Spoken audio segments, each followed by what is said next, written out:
Thanks, everybody, for joining us for another episode of the 501 Cast. Today, we're going to talk about energy and the management of it, positive versus negative energy, anabolic, catabolic.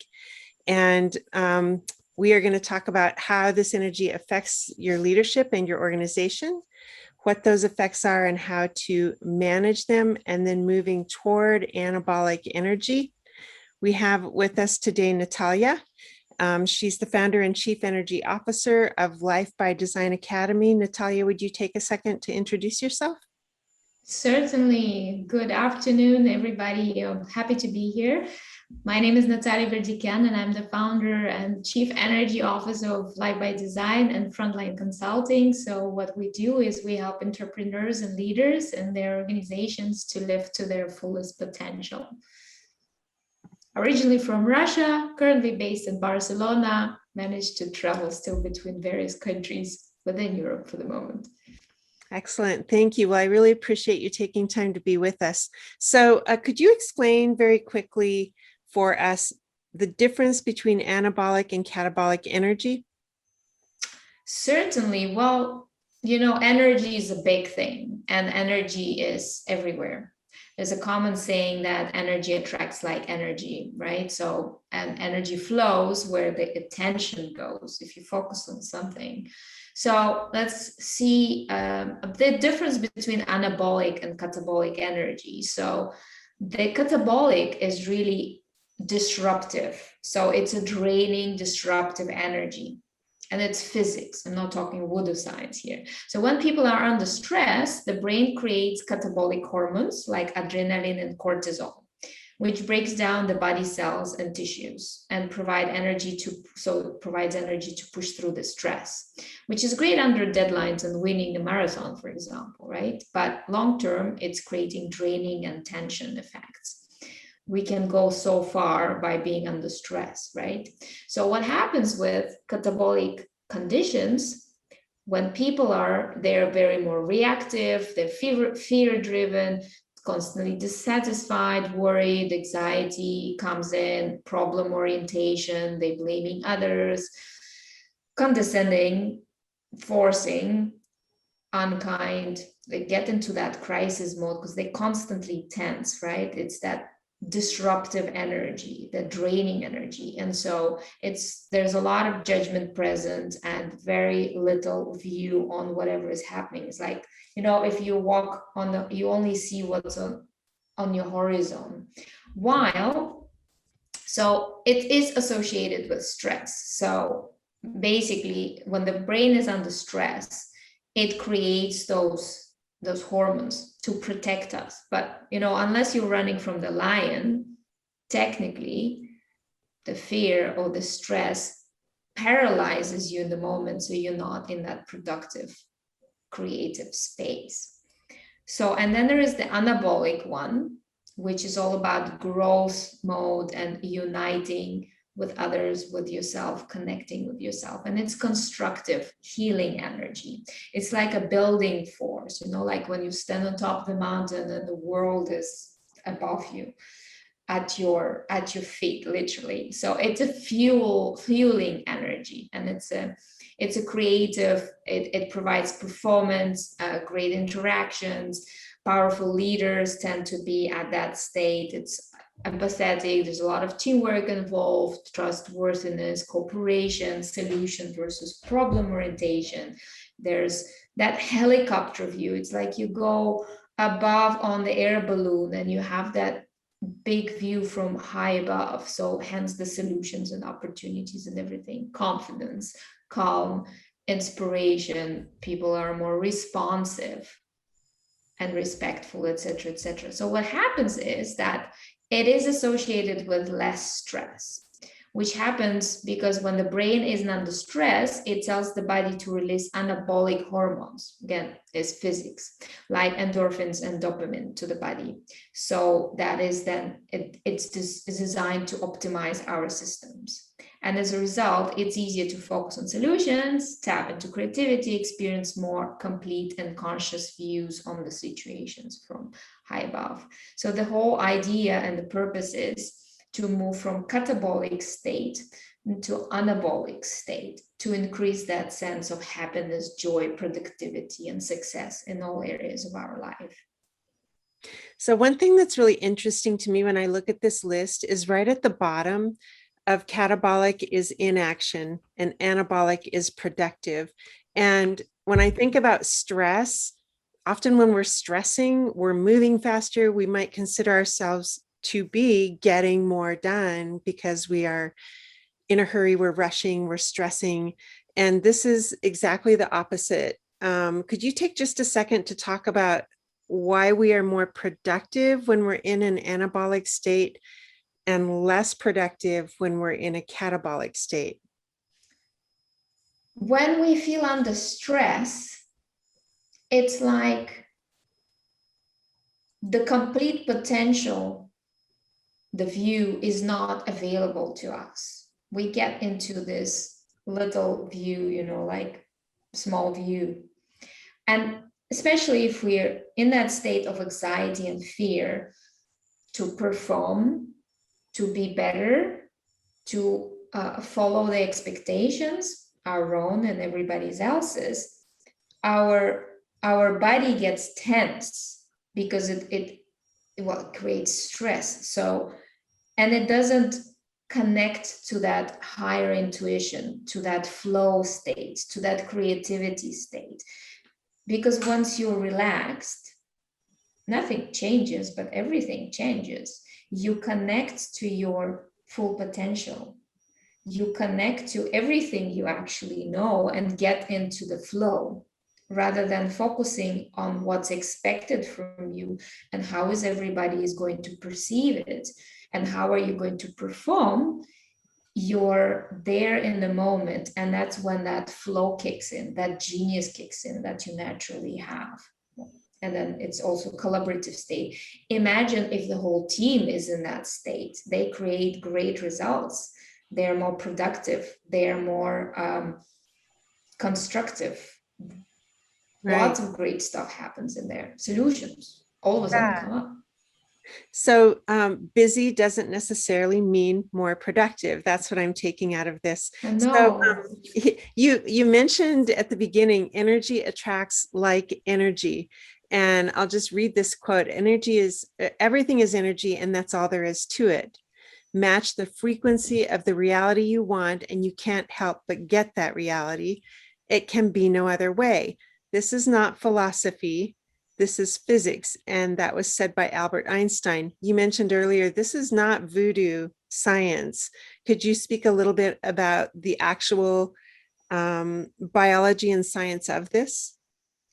Well, it's what I mentioned with the hormones. It really will literally produce the hormones. So in the catabolic state, we produce those catabolic hormones, the adrenaline and cortisol, and it eats from our body cells. And that's why people physically feel drained as well. If you stay in that negative energy for too long, you feel bad, quote unquote judgment. We will say the judgment is not the purpose of the exercise. And we physically feel drained, and that's where all the burnouts happen, depressions happen, all the aggression and all the rest of it. And what happens is in the catabolic state, we feel at effect of life situations and people and actually ourselves, like we have no choice. And that level 1 there, so there's 7 levels of energy, level 1 of being a victim, so being at the effect of it. While the higher we go on the energy levels, you are the creator, you're at cause, you have the choice, you see the choice, you have the solutions because you create the solutions. So what's important to know, at the end of the day, the core energy is what is at the core of our thoughts, emotions, and actions, and therefore that produces results. So if we go into the 7 levels of energy, hear this out. So level 1, right? The state of the victim. The core thought is the victim. The perception that the situation is outside of individual's circle of influence and control. Like COVID, the company got bankrupt, the car crashed into me this morning, my colleague quit, I have to do it all. Anything can come up, right? And then basically you feel like a defect of events, thoughts, beliefs, emotions, whatever, right? And the core feeling and emotion that happens is the apathy, that indifference, lack of enthusiasm, lack of engagement. You feel like, well, why bother? My clients are not going to have the budgets anyways. Everybody's under stress and COVID and stuff. So you feel like you get into the action of lethargy. As a result, you see the situations as being done to you. You cannot control it. So then why bother? So the tendency is to withdraw, avoid, and disengage. And so this feeling also, the state is also leading to a lot of emotion of being stuck, like I have no choice, helplessness, really. And that's the level 1. So level 2, and those are the first 2 levels of being catabolic levels, is categorized by conflict. So the core thought that conflict exists, and that's the perception, and there's a tendency of seeing things black or white, right or wrong, good or bad. So there's a lot of judgment. While in the level 1, you feel like I lose. At the level 2, you want to win and someone else to lose, right? So the core emotions at level 2 would be, because you feel the conflict exists, there is a lot of sense of anger, resentment, entitlement, frustration, or any other conflict-related emotions. Blame if things don't go according to plan, greed, pride, etc. So when you are talking about deadlines or working under stress, level 2 technically is a good one to set into action, because you want to prove it done, you want to get it done, you want to force yourself to do it, you want to push the team, you want to hit the deadlines, work hard and over hours. Now the disadvantage of that, well, you do move forward to a certain success, which is done by force. How long can you go under such dynamic? It's not sustainable, and it is draining. And, leading by force rather than power, in the good sense of power, creates all kind of fear, disengagement, demotivation within the team long-term as well. And so that has a very long-term impact that is negative. Level 3 is that state of being a rationalizer. So it's a mixed bag already of catabolic and anabolic energies. And that's more of an anabolic one. So the core thought is responsibility. I take the responsibility. I have taken on this account. I have signed up for this marriage. I need to stick with it for whichever number of years. Take the responsibility for your thoughts, your actions, and your feelings. And so the core emotion is forgiveness. You pardon yourself, you excuse the others, you let go of resentment and anger, and there's this sense of relief and peace of mind because you commit. There is the action of tolerating, of coping, a lot of coping mechanisms, right? We have hired this person, we put all this money into that, we put all the training, it's good enough. He's good enough, but everybody's going through that hard time. I'm going to make it work. I have taken responsibility. I'm going to stick it out. Well, the disadvantage is that how long can you really go in that state of tolerance and good enough? Are you really connected with that purpose, with the passion, with what you really want? That's a good question, because under stress, then you will tap into 1 and 2 and be either overwhelmed or frustrated. How long can you be going in that state of level 3? But there is a silver lining. You do create collaboration in a way, and you do keep going. Level 4 is the helper. It's a beautiful one to be at. It's moderately anabolic. The core thought is concern for others. So you win. I love you, I understand you, it's all about you. Concern, interest, involvement. Core emotions are compassion, love, gratitude, sympathy, concern for misfortune of others. I can imagine that a lot of nonprofit organizations sit in that. It's all about servicing others. It's all about being good. It's having that purpose in mind. So that's the action. The result is service, helping, assistance.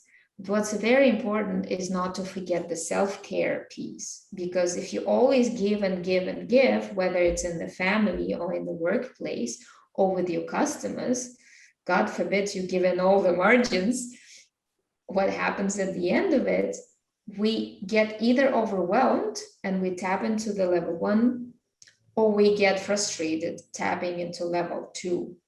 Like, I'm doing my best, I give, and they don't appreciate it. Well, how can they not appreciate? This is the best service we've provided. We have done everything to win that contract. And then you tap into the level 2 and get angry and all sorts. Or you just get drained and you tap into level 1 and feeling like a victim all over again. Level 5, beautiful state, highly anabolic. A lot of great leaders are in that level, a lot of great anabolic companies that create great stuff. So the core thoughts there are reconciliation. So you come together in agreement and understanding. While on the first one, I lose. The second one, I win, you lose. The third one, I win if you win too great. The fourth, you win. The fifth is we win or we don't play. It's a win-win thing. It's a collaboration thing. It's a really beautiful place to be. So there is less judgment, if at all. So you don't judge anymore for good or bad, right or wrong. And that really helps a lot about people, situations, things, anything. So there's that state of everything happens for purpose. We are learning from everything. Whatever happens, now what, so what? What are we going to do with it? How are we going to move from here? So it's that statement of acceptance. What is, not in a bad way, like in the third level where you tolerate, but in a way that it is what it is. Now what am I going to do about it? So that state of contentment and harmony. And so the action is you believe, the willingness to receive, agreement to do stuff, accepting the differences instead of fighting them. And basically it's all about finding the opportunities, that growth mindset, which is a beautiful place, solution focused rather than fixing a problem or a person. Like on level 4, we're here to come up with a solution together where everybody wins. Beautiful place to be at. Mm-hmm. Level 6, highly anabolic level. Core thought synthesis as the perception that there is, well, everyone has a gift and talent and they come together as unified whole, blending away the illusion of individuality, right? It gets more spiritual there. The core feeling is joy, a permanent sense of pleasure, happiness, delight. And that's the place of flow, right? So the action result is wisdom, having or showing insight, intuition, enlightenment, etc. And the thing is that if you lose the judgment and if you connect to yourself in the moment, you get into that state of flow, that state of creativity, the oneness. That's a great place to be. You don't care about the opinions of others. And the greatest leaders and geniuses and visionaries come here. All the Teslas and the Apples and whatever, they're in that zone of creating something incredible. And they're worried about failure, and failure doesn't exist because you've already moved past the learning, right? You've learned from the failure and it's all about opportunities. So, and it's in the flow. The disadvantage there, though, again, there's no bad and good energy. Every energy serves a purpose. The disadvantage there that you're so much up there and might be considered as a bit not grounded, for example. Level 7, so we get to the creator state. And that's where you create your life and situations at your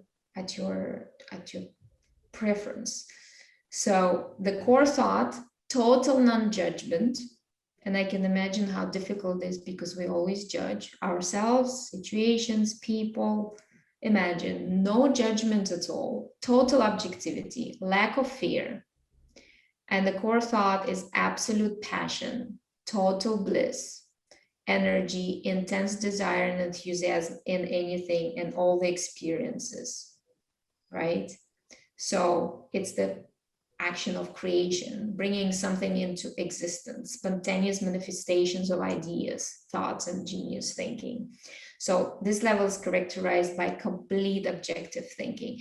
And that's where you are detached from the outcome completely. And winning and losing is an illusion in this state.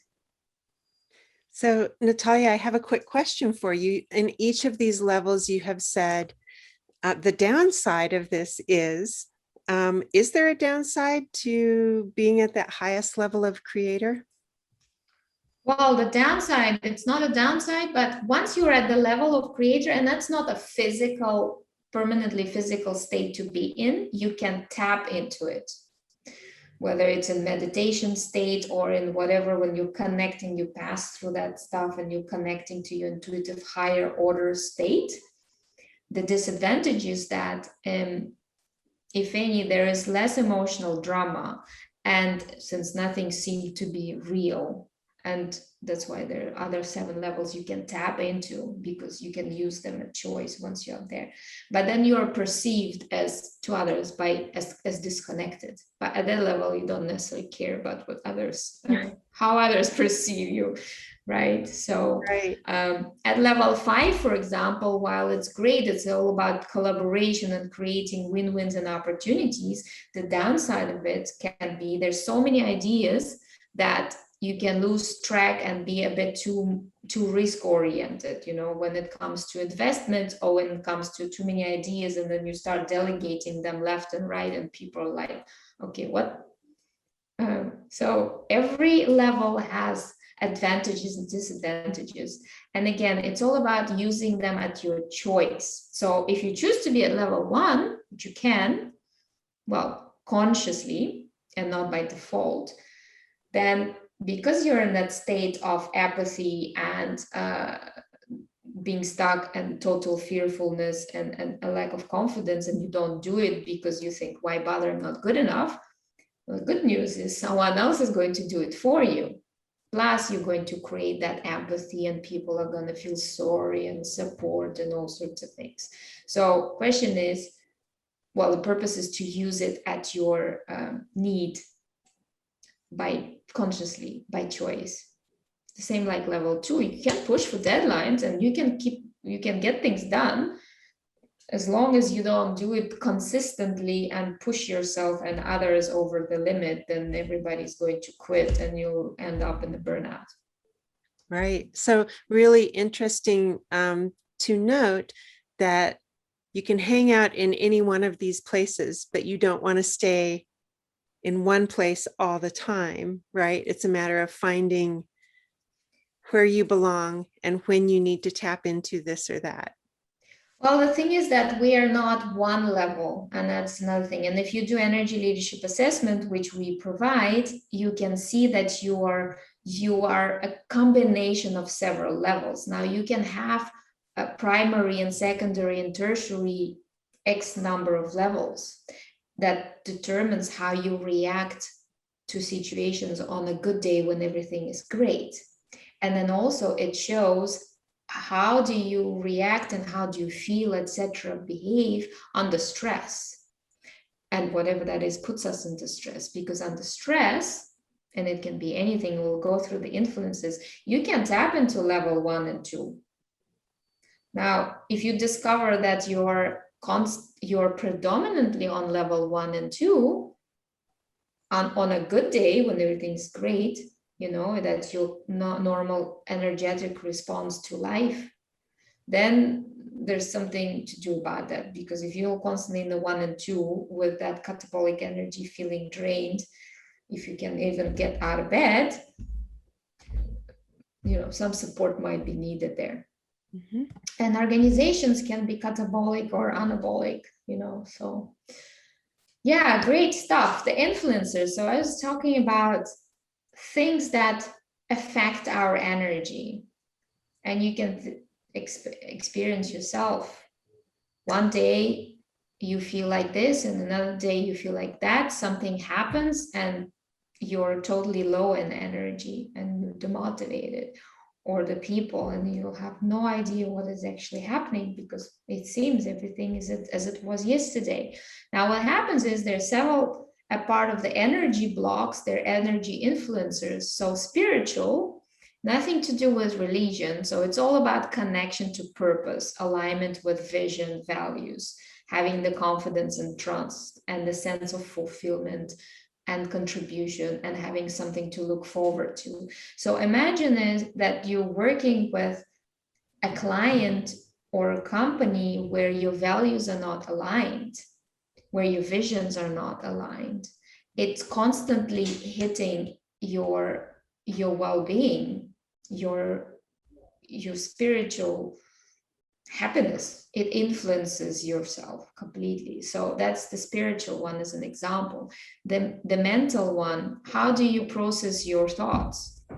Do you have the brain power to understand what needs to be done in the moment? The company pivoted. People have no idea about this new market trends and the industry, for example, or they need to prepare for a negotiation, and it's all about how the brain processes it in the moment, and that can also drain and affect the energy. You can lose the confidence if you don't know what people are talking about. So do people have the information to complete the task, and are they present in the moment and have the ability to focus and ability to access their intuition? So that's the mental one. The emotional one, ability to manage stress response. Responsibility is response-ability. How often do we just react on stuff? Do we understand where our emotions are coming from? We're just pushing them away. Okay, COVID, everybody's having a hard time. So what? I should be able to perform. Well, no, it does affect, and it is normal. So people are either excited or they're not excited, and having that awareness is important. Emotional physical influence. Do we sleep enough? Do we have enough nutrition? Are we having good eating habits? That's very important for our well-being and our concentration as well. It affects everything. Do we exercise? The gyms are closed in COVID, and people don't necessarily want to do yoga in front of the computer, but it does affect them physically. It affects them the emotional, and it affects their energy and engagement and all sorts. Social, we're working from home, we're not meeting our family, friends, or whatever, and how do we relate to other people those days? All of that affects the ability to influence and communicate, also goes within that influencer. Presence in the desired culture, whether it is a country culture that we are at or it's a corporate culture.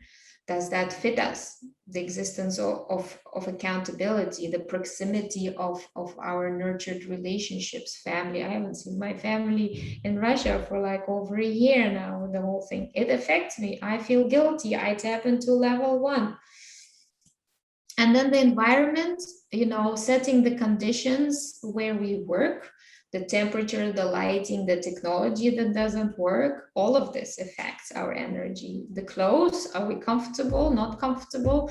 Do we have our sweatpants on and then the tie on the top for Zoom, as an example? But it's interesting how we ignore these things. But all of these things affect our energy and our engagement, and therefore our performance. And that's okay. Now, the question is, how do we, now that we are aware of it, what do we do with it? Right. Thank you. So, okay. So we've got a picture here of catabolic versus anabolic. If you find yourself too much at that level 1 and 2, how do you move that energy? What is the process? That's a good question. As you have heard the levels, once you're aware of each level, the easiest trick is to take on the thoughts, emotions, and actions of the level you want to be at. As an example, you're at the level 1, feeling totally incapable, not confident, not relevant. Start thinking, taking responsibility for yourself and for your actions, moving to level 3, right? Having the gratitude and helping someone else, level 4. So it's less about you now, and it's more about the others. So you move from the ego state to the egoless state a little. Accepting self for how we are and not judging. Doing things we're passionate about and moving into that closer to level 6, which is at level 6, it's all about passion. Whether it is, how do you get in the flow? What gives you energy? The music, the sun, the running, talking to people, painting. What helps is anything that gives us energy. And so it's about thoughts, feelings, and actions. Now, you can either start with a thought, as we earlier described various ones, or you start with the action. You start to put on the music, start dancing, and then your feeling changes and your thoughts change, and like, whoop, I'm back into the zone, for example. Getting closer to people, communicate with the ones that give you energy, get rid of the toxic people and those toxic emotions and toxic thoughts. There are different hacks. Yeah. So it sounds to me like the classic, fake it till you make it. If you're stuck in a 2, do something that seems like a 4.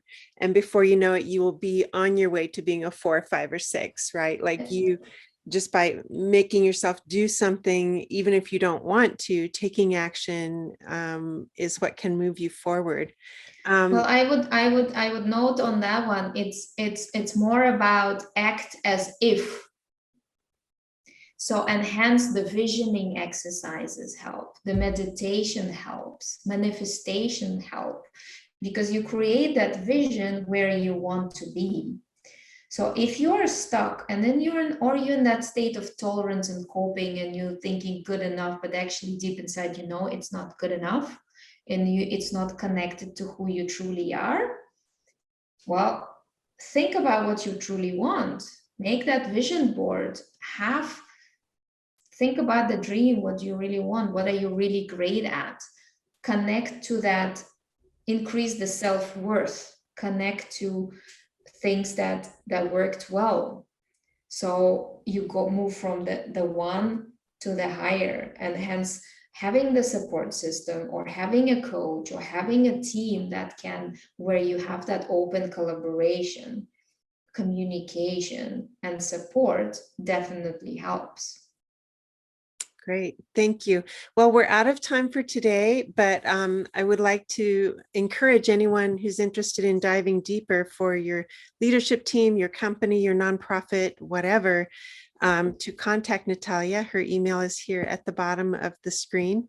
And thanks again for joining us, Natalia. The study of energy is really fascinating to me, and we look forward to working with you more actively. Thank you. Here to support, and sign up for the free newsletter as well. It's on the website. Great idea. Thank you.